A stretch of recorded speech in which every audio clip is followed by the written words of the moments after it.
Alright, YouTube subscribers. My name is Ray Sean, known as Ray Diz on Facebook, also known as Mr. Ceiling Fan Man 1999. Excuse me for that delay of me saying that stuff. I was yawning. Now, what's going on is that I'm showing you guys the long lost ceiling fan. This is a long lost ceiling fan right here. And what I mean about a long lost ceiling fan is that this the ceiling fan that was originally in my bedroom where my Hampton-based St. Clair ceiling fan is in now. Now, if you ever watched my video of my Hampton-based St. Clair ceiling fan called Hampton-based St. Clair ceiling fan that started my new bedroom, now, and I mentioned something about the Northman hugger ceiling fan that used to be in the bedroom. This the ceiling fan that I mentioned about. Now, my father bought this ceiling fan back in 1989 or maybe around 1990. But this ceiling fan was installed in the bedroom where the Hampton-based St. Clair ceiling fan and antique brass is in now. Now that bedroom used to be my sister's bedroom from when my father bought this house back in 1988. So when he installed this fan and stuff, so that ceiling fan been up there maybe like 9 or 10 years before I was born. Because I remember when I was maybe like around the early 2000s, like when I started crawling and stuff. Then I remember when I was like almost one, like I used to climb up them stairs and stuff. Then the next thing is, then I did peeped out that there was some ceiling fans in this house. And this is one of them that I peeped out from when I was almost one. I think I was like maybe 6 months or 7 months old. But maybe I could have been like 8 months old or something, or 9 months. I think I was like 9 months old when I peeped out this ceiling fan and stuff. And then when I became a toddler, like when I was like 3 or something, then that's when I started to like this fan and stuff. So then also liked the noise that it used to make. Like it made some vibration noise and stuff, and it made some buzzing noises and stuff. And I used to like that type of noises that it used to make back then. And before I go a little bit more further, the blade set that you see on this fan is not original. Now the blade set actually goes to my Alaska low profile G Event ceiling fan right here. And the blade brackets are not original to the blades and stuff. Those are some replacement blade brackets because I made a mistake and broke the original blade brackets that went to this fan. But I'm gonna talk about that in another subject and stuff. So the thing about it is, so this ceiling fan right here is dated March of 1989. That's the date for this fan. And the model number for this fan is a H-42. And then, so the next thing is that, then also wanted to mention something about this fan. So it's a whole lot of memories I have with this fan. And then, so this ceiling fan been up there like around 1989 or 1990. And then all the way back in August of 2009, this ceiling fan was taken down and it was replaced with a Harbor Bridge Armitage ceiling fan. That's a knockoff of a Hunter Low Profile 2 ceiling fan. And then that ceiling fan been in that bedroom ever since August of 2009 to March of 2021. Then I took that ceiling fan down and gave it to a different person that wanted that ceiling fan or needed the ceiling fan and replaced it with my Hampton-based St. Clair ceiling fan in antique brass. So, other than that, and then so another memories I have with this fan is that the bearings on this fan was so noisy and the bearings on the ceiling fan was really loud and stuff to the point that it made a loud grinding noises and stuff. Then it started making that noise the bearings used to make. And then so the next thing is that then I remember that one time I would touch the globe and the globe would start buzzing and stuff. Then the next thing is, then also do remember when I was a kid, I used to like to pull on the blades like this and all that stuff. That's what I used to like to do when I was a kid. So now the original blade set for the ceiling fan would have been, it would have had the skinny white blades reversible from stencil to plane. The original blade set, and the blade brackets on the ceiling fan would have been white too. And then so the pull chain extensions you see on this fan are not original. This pull chain extension came off of a ceiling fan I parted out, and this pull chain came off of this Alaska ceiling fan.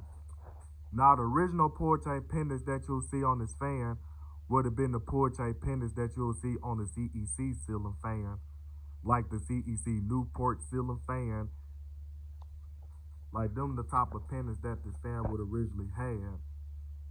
But and then like around August of 2006, I pulled on the chain like so many times because I wanted to listen to that startup noise that it made on high speed, so I kept putting it to high speed.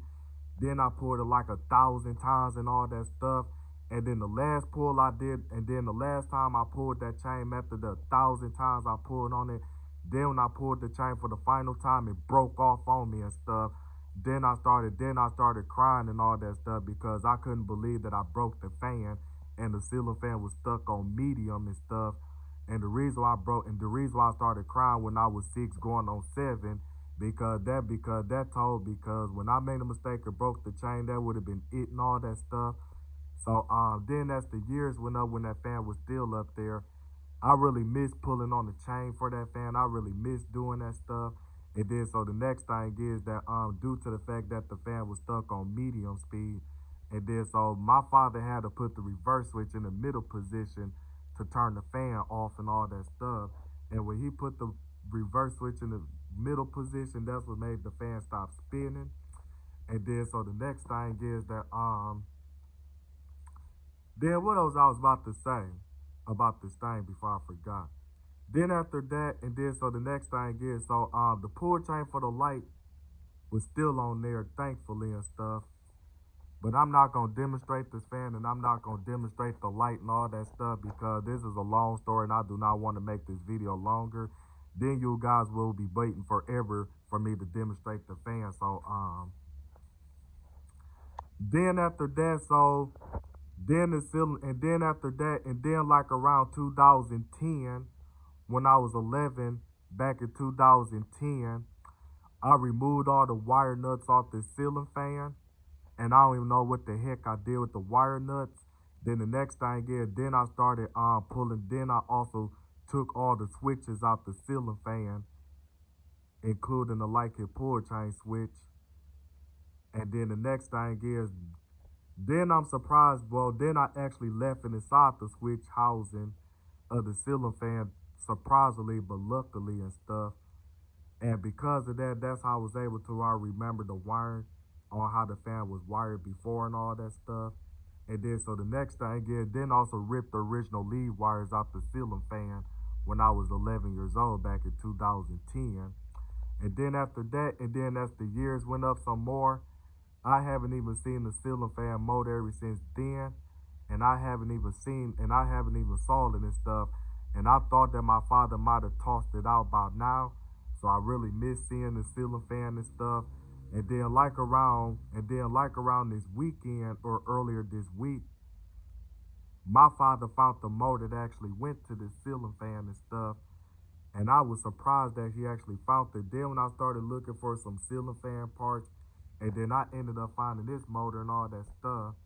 And then I also found the light kit that actually went to the fan and stuff. And I'm like, dang, I never thought in 13 years I was gonna see this fan again ever since '09 when it was taken down. And then so like if you ever saw this globe that I used on my Hampton Bay Littleton ceiling fan from 1997 that's made by SMC. That's the globe that's original to this fan and stuff. This globe is original to the fan and stuff. So this is the original globe for the fan. So other than that, I'm about to go on and just turn on the light and stuff so I can show you the evidence that it works. So here's the light, and then here's the fan. And then I forgot to tell you guys that I put another pull chain switch on this fan and stuff, and got this thing working. Now I know I originally said that I wasn't gonna demonstrate this fan, but look what I'm doing, turning it on and all that stuff. But I only turned it on just to show you guys the evidence that this fan actually works and stuff. So other than that, I'm about to go on and finish up the story about this fan. Now I remember that the ceiling fan right here. Now you see that this fan is actually running on high speed, and you can see that it's actually shaking a little and stuff. But the thing about it is that this ceiling fan wasn't really this fast on high speed. When I remember seeing the ceiling fan back in my childhood years, this fan wasn't really this fast on high speed. This ceiling fan was a lot slower on high speed. And then so the next thing is, and I think it's probably because the bearings was stiff and stuff, because I sprayed some WD-40 onto the bearings and stuff to loosen up the bearings and stuff.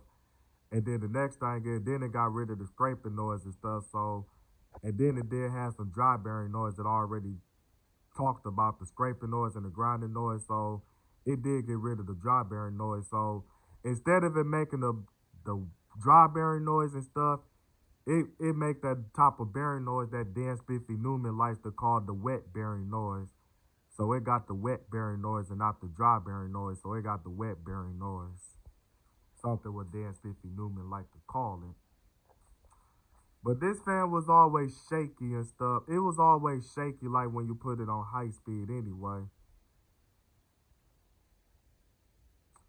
But other than that, I'm about to go on and say another thing on what else I remember about this fan and stuff.